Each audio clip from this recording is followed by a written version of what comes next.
the last video, I started making Call of Duty Zombies in Unity from scratch. Today I'm finishing it and uploading the game so you can play it yourself.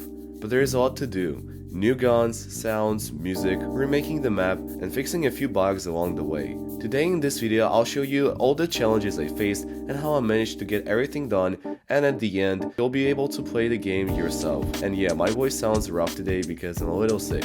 But anyway, let's get back to it. So first things first, I forgot to mention weapon animations in my last video.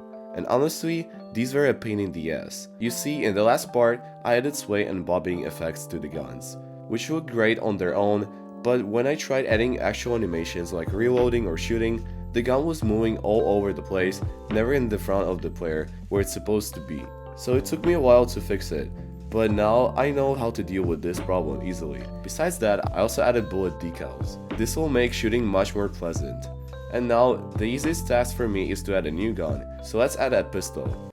The pistol is now available in the game, but there is a problem. Can you hear that? It's the silence. I mean, the whole game is silent. So we need to work on sounds in this game. I decided to borrow some material from my lovely friends at Valve. And hippity hoppity, your game sounds are now our property. Yes, I basically just downloaded game sounds from a different game. Anyway, the game now has sounds that are pretty cool, but it also needs more gun. So then I decided to add the shotgun and Uzi. The shotgun is a pretty powerful weapon that shoots fast and deals a lot of damage. Because of that, the game now needs a powerful enemy for the player. The game already has two types of zombies, the normal and the fast ones.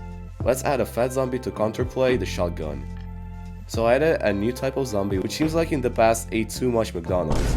This zombie is bigger, slower, and takes some time to attack, but deals damage that is almost half of the player's health. This zombie will start spawning after the 4th wave, just so you know. So now the game has almost every core mechanic done, let's work on the main menu. I made some buttons with sick animations, and then proceeded to add the background.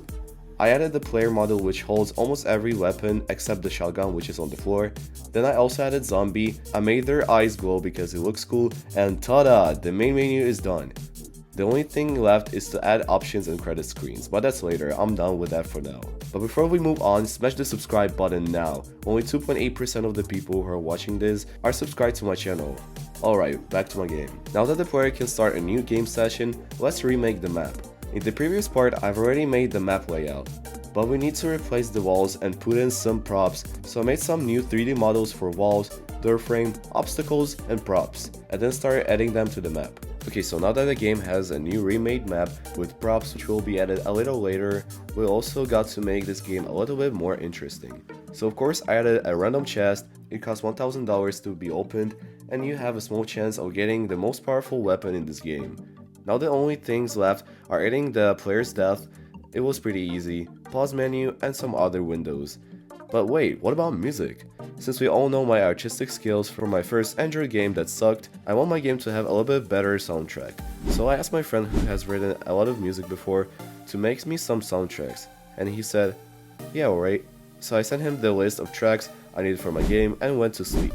The next morning I had all the tracks done, so now we're good to go. After the player's death animation, I also added a pause menu, settings, and credits. The game is now ready to be posted on itch.io, so I created a new account on itch.io and uploaded my game from Macs and Windows. You can find the link to download it in the description. Thank you for watching and see you next time.